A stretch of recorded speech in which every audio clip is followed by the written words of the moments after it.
আয়াত ৬৭। وما قدروا الله حق قدره والأرض جميعا قبضته يوم القيامة والسماوات مطويات بيمينه سبحانه وتعالى عما يشركون। আর তারা আল্লাহকে যথোচিত সম্মান করেনি, অথচ কিয়ামতের দিন সমস্ত জমিন থাকবে তার হাতের মুঠিতে এবং আসমান সমূহ থাকবে ভাঁজ করা অবস্থায় তার ডান হাতে। পবিত্র ও মহান তিনি, তারা যাদেরকে শরিক করে তিনি তাদের ঊর্ধ্বে। তাফসির: কিয়ামতের দিন পৃথিবী আল্লাহর মুঠিতে থাকবে এবং আকাশ ভাঁজ করা অবস্থায় তার ডান হাতে থাকবে। আলেমগণের মতে আক্ষরিক অর্থেই এমনটি হবে, যার স্বরূপ আল্লাহ ব্যতীত অন্য কেউ জানে না। এই আয়াতের ভাষ্য থেকে জানা যায় যে আল্লাহ তাআলার মুঠি ও ডান হাত আছে। এ দুটি আল্লাহর অন্যান্য গুণাগুণের মতোই দুটি গুণ। এগুলোতে বিশ্বাস করতে হবে, এগুলোর অর্থ সাব্যস্ত করতে হবে, কিন্তু পরিচিত কোনো অবয়ব দেওয়া যাবে না। এ কথা মানতে হবে যে আল্লাহর সত্তা যেমন আমরা না দেখে সাব্যস্ত করছি, তেমনিভাবে তার গুণও না দেখে সাব্যস্ত করব। জমিন আল্লাহ তাআলার হাতের মুঠিতে থাকা এবং আসমান ডান হাতে পেঁচানো থাকার মাধ্যমে মহান আল্লাহর সঠিক মর্যাদা, বরত্ব ও সম্মান সম্পর্কে মানুষকে কিছুটা ধারণা দেওয়া হয়েছে। কিয়ামতের দিন সমস্ত মানুষ, যারা আজ আল্লাহর বরত্ব ও মহত্বের অনুমানও করতে অক্ষম, নিজ চোখে দেখতে পাবে জমিন ও আসমান আল্লাহর হাতে একটা নগণ্যতম বল ও ছোট একটি রুমালের মতো। হাদিসে এসেছে, একবার নবী সাল্লাল্লাহু আলাইহি ওয়াসাল্লাম মিম্বরে উঠে খুতবা দিচ্ছিলেন।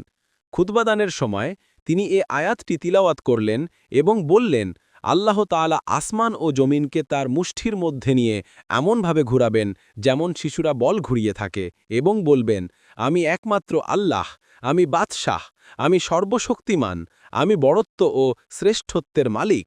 কোথায় পৃথিবীর বাদশারা, কোথায় শক্তিমানরা, কোথায় অহংকারীরা? এভাবে বলতে বলতে নবী সাল্লাল্লাহু আলাইহি ওয়াসাল্লাম এমনভাবে কাঁপতে থাকলেন যে তিনি মিম্বর সহ পড়ে না যান, আমাদের সে ভয় হতে লাগল। মুসলিম 2788 নম্বর হাদিস। অন্য হাদিসে এসেছে, এক ইয়াহুদি এক আলেম এসে রাসূল সাল্লাল্লাহু আলাইহি ওয়াসাল্লামকে বললেন, হে মুহাম্মদ, আমরা আমাদের কিতাবে পাই যে আল্লাহ তাআলা আসমানসমূহকে এক আঙ্গুলে, জমিনসমূহকে অপর আঙ্গুলে, গাছগাছালিকে এক আঙ্গুলে, পানি ও মাটিকে এক আঙ্গুলে, আর সমস্ত সৃষ্টিকে অপর আঙ্গুলে রাখবেন, তারপর বলবেন, আমিই বাদশাহ। তখন রাসূল সাল্লাল্লাহু আলাইহি ওয়াসাল্লাম এই ইয়াহুদি আলেমের বক্তব্যের সমর্থনে এমনভাবে হাসলেন যে তার মাড়ির দাঁত পর্যন্ত দেখা গিয়েছিল। অতঃপর রাসূল সাল্লাল্লাহু আলাইহি ওয়াসাল্লাম এ আয়াত তিলাওয়াত করলেন। বুখারী 4811 নম্বর হাদিস। অন্য এক হাদিসে এসেছে, রাসূলুল্লাহ সাল্লাল্লাহু আলাইহি ওয়াসাল্লাম বলেছেন, আল্লাহ তাআলা জমিনকে মুষ্টিবদ্ধ করবেন এবং আসমানসমূহকে ডান হাতে গুটিয়ে রাখবেন, তারপর বলবেন, আমিই বাদশাহ। কোথায় দুনিয়ার বাদশারা? বুখারী 4812 নম্বর হাদিস। অন্য এক হাদিসে এসেছে, আয়েশা রাদিয়াল্লাহু আনহা বলেন, আমি রাসূল সাল্লাল্লাহু আলাইহি ওয়াসাল্লামকে বললাম, হে আল্লাহর রাসূল, কিয়ামতের দিন সমস্ত জমিন থাকবে তার হাতের মুঠিতে এবং আসমান সমূহ থাকবে ভাঁজ করা অবস্থায় তার ডান হাতে। সেদিন ঈমানদারগণ কোথায় থাকবেন? তিনি বললেন, হে আয়েশা, সেদিন সিরাতের উপরে থাকবে।